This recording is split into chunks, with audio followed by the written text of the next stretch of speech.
রাজ্যের মুখ্য নির্বাচনী আধিকারিক রাধা রাতুরি দেরাদুনে সাংবাদিকদের একথা জানিয়েছেন। পাঞ্জাবের নির্বাচনের আরও বেশি অংশগ্রহণ সুনিশ্চিত করতে কমিশন মহিলা পুলিশ মোতায়েন সহ বিশেষ বন্দোবস্ত করেছেন।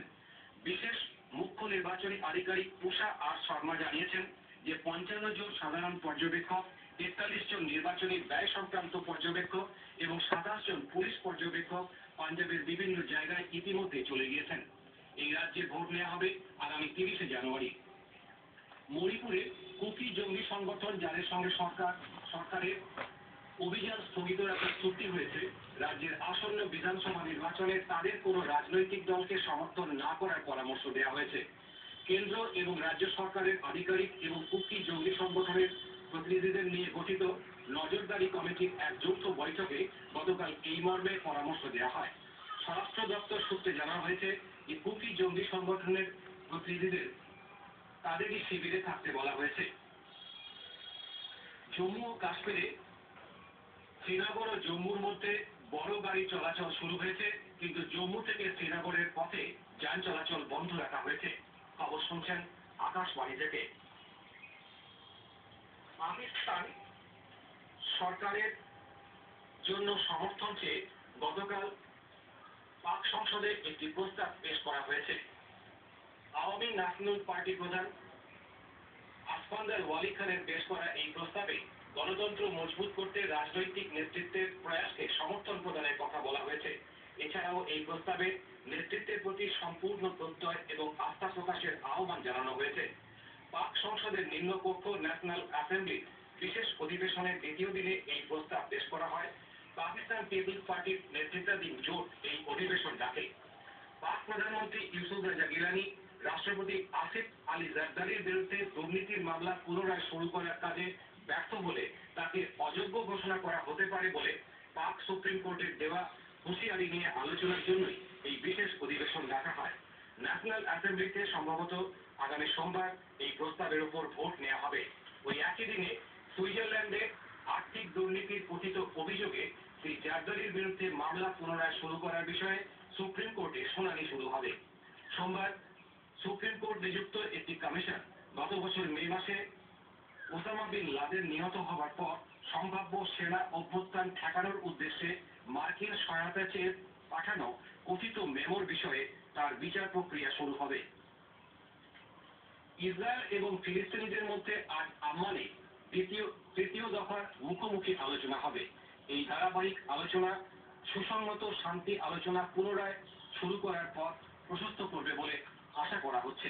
দীর্ঘ 16 মাসের পর জানুয়ারি মাসের 3 তারিখ থেকে এই আলোচনার পর্ব শুরু হয়েছে। ভারতের প্রখ্যাত শুটার অভিনব বিন্দ্রা গতকাল দোহায় দ্বাদশ এশীয় শুটিং চ্যাম্পিয়নশিপে পুরুষদের 10 মিটার এয়ার রাইফেল বিভাগে স্বর্ণপদক জয় করেছেন।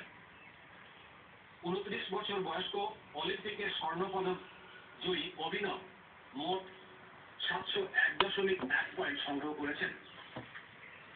ব্যাডমিন্টনে ভারতের ব্যাডমিন্টন তারকা সাইনা নেহওয়াল গতকাল কুয়ালালামপুরে Malaysian open super series badminton প্রতিযোগিতায় মহিলাদের সিঙ্গলসের সেমিফাইনালে উঠেছেন। কোয়ার্টার ফাইনালে বিশ্বের 4 নম্বর খেলোয়াড় সাইনা পঞ্চম বাছাই ডেনমার্কের টিনে বাউনকে প্রবল প্রতিদ্বন্দ্বিতার মধ্যে দিয়ে 21-13, 21-23 এবং 21-13 হারিয়ে দিয়েছেন।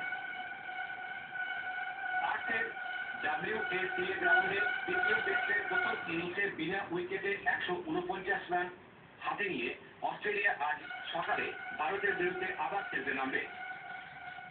শেষ করার আগে খবরের বিশেষ অংশ আরেকবার।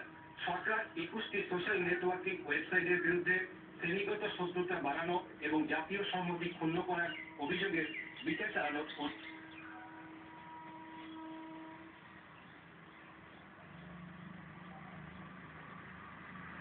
आकाशवाणी कोलकाता। अब अल्पसंख्यक समुदाय के गरीब बच्चों के प्रोफेशनल और टेक्निकल कोर्सेज की पढ़ाई के लिए अल्पसंख्यक कार्य मंत्रालय भारत सरकार द्वारा दी जाने वाली मेरिट कम मेरिट स्कॉलरशिप के लिए अप्लाई करने की सुविधा ऑनलाइन भी शुरू हो गई है। अप्लाई करने की आखिरी तारीख 10 सितंबर है, पर इंतजार नहीं करना, पहले ही अपना एप्लीकेशन ऑनलाइन जमा करा देना। www.mumscholarship.gov.in पर लॉगिन करके मेरिट कम मीन्स स्कॉलरशिप के लिए अप्लाई करें। अल्पसंख्यक कार्य मंत्रालय भारत सरकार द्वारा जल्द लिखने जा रहा है। হরি হরি হরি হরি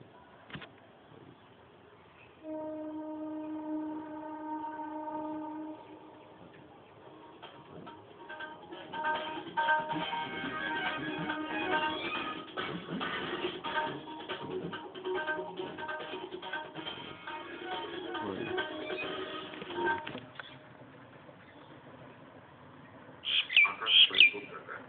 স্থানীয় সংবাদ বলছে শঙ্কর মুখোপাধ্যায়।